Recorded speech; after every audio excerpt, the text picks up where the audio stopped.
আমি তো দার্শনিক বা কবি বা ভালো কোনো লেখকও নয় যে আপনাদেরকে গল্প শোনাবো।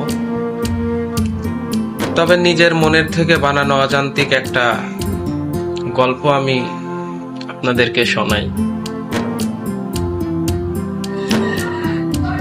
তো তো একটা মানুষ অনেক খারাপ ছিল।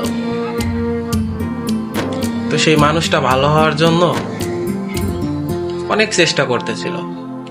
তো চেষ্টার এক পর্যায়ে গিয়ে তো একজন লোক তাকে উপদেশ দেয় যে তুমি মসজিদে যাও, যাই ইমাম সাহেবের সাথে কথা বলো, তিনি তোমাকে একটা ভালো উপদেশ দিতে পারে।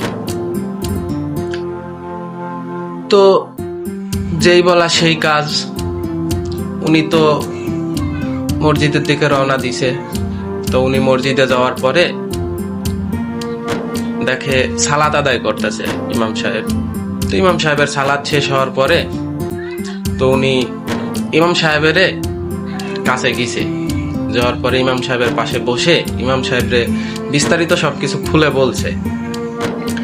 বলার পরে তো ইমাম সাহেব বলতেছে, বাবা তুমি বাজার থেকে একটা হাদিসের আর একটা কোরআন শরীফ কিনে তুমি হাদিস আর কোরআন শরীফ পড়ো, তুমি আল্লাহ চাইলে তোমাকে মুক্ত করে দিতে পারে।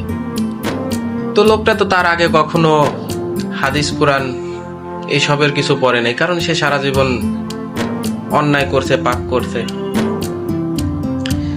তো লোকটা বাজারে গিয়ে দেখে যে হকারে বই বিক্রি করতেছে।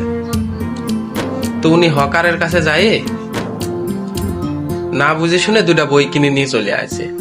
তো দুইটা বই কিনে নিয়ে আসার পরে প্রথম বইটা খুলছে, খুইলা দেখে যে ওই বইতে লেখা রয়েছে ইঁদুর মারেন, তেলা পোকা মারেন, ছাড় পোকা মারেন, বুঝতে পারছেন? তো উনি মনের দুঃখে বলে, আমি গেলাম ভালো হইতে আর হেনে তেলা পোকা মারা শিখায়। তো যাই হোক, তো উনি ওইখান থেকে আবার ইমাম সাহেবের কাছে গেছে। যাওয়ার পরে বলছে যে এরকম ইমাম সাহেব আমি তো বাজারে গেছিলাম, তো আমি হকারের থেকে বই কিনছি। পরে ইমাম সাহেব উনি বলছে যে হকারের থেকে তো নিলে হবে না, তুমি বাজারে ভালো কোনো একটা দোকানের লাইব্রেরি থেকে এইগুলো সংগ্রহ করতে পারো। তো উনি তো ইমাম সাহেবের কথা শুনে পরে ইমাম সাহেবের কাছে থেকে বিদায় নিয়ে উনি বাজারে একটা ভালো লাইব্রেরিতে গেছে। যাওয়ার পরে লাইব্রেরি থেকে দুইটা বই কিনছে। কেনার পরে একটা হাদিসের বই, একটা কোরআন শরীফ।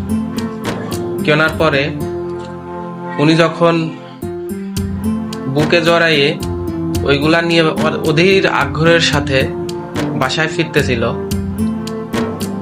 মনে অনেক আশা ছিল। তো বাসায় ফেরার পরে দেখে বইটা খুলছে, হাদিসের বইটা খুলছে, কোরআন শরীফ খুলছে, খুলে দেখে যে ওই বইতে সাদা পাতা ছিল। কারণ তিনি তখনও ভুল করেছিল, কারণ কেনার সময় তিনি ওই বইটা খুলে দেখছিল না, উনি সাদা পাতার বই কিনে নিয়ে চলে আসছিল। তো জীবনে কিছু সময় ভালো হইতে হলে অন্তত যেই জিনিসটাই করেন না কেন ওই জিনিসটা একটু উল্টায় পাল্টায় দেখার দরকার আছে। তো শুধু ভালো হইব বললে হয় না, ভালো হইতে হলে আপনার ভালো কিছু আগে খোঁজ করতে হবে, যাচাই বাছাই করতে হবে। আর ভুলটা কিন্তু কই লোকটার ছিল না। কথাটা আমি কেন বলছি আপনারা হয়তো বা বুঝতে পারছেন। ভুলটা ছিল ইমাম সাহেবের, যে চাইলে ওই লোকটাকে তার সাথে রেখে শিক্ষা দান করতে পারত। তো আজকের বর্তমান পরিস্থিতি আমাদের এরকম। তো নেতার তফাৎ বুঝো, তোমার নেতার সাথে হাত মিলাইলে মাদকের গন্ধ পাওয়া যায়, নারীর গন্ধ পাওয়া যায়। আর আমার নেতার সাথে হাত মিলাইলে মদিনাওয়ালার গন্ধ পাওয়া যায়। আমি এরকম কোন এমপি হতে চাই না। আমি আগেই বলেছি, আমি সেই এমপি হতে চাই না যে এমপি জনগণকে দূর থেকে হাত দেখিয়ে চলে যাবে, মাসের পর মাস তার জনগণের সাথে সম্পর্ক থাকবে না, এলাকার সাথে সম্পর্ক থাকবে না, হুট করে একবার আসবে চলে যাবে। এরকম এমপি হতে আসেনি। আপনাদের সাথে পাশে থেকেই যেন সব সময় চলতে পারি, জীবনের শেষ নিঃশ্বাস যেন এই মাটিতেই ত্যাগ করতে পারি, আপনাদের পাশেই যেন থাকতে পারি। আল্লাহ যেন সেই তৌফিক দান করে।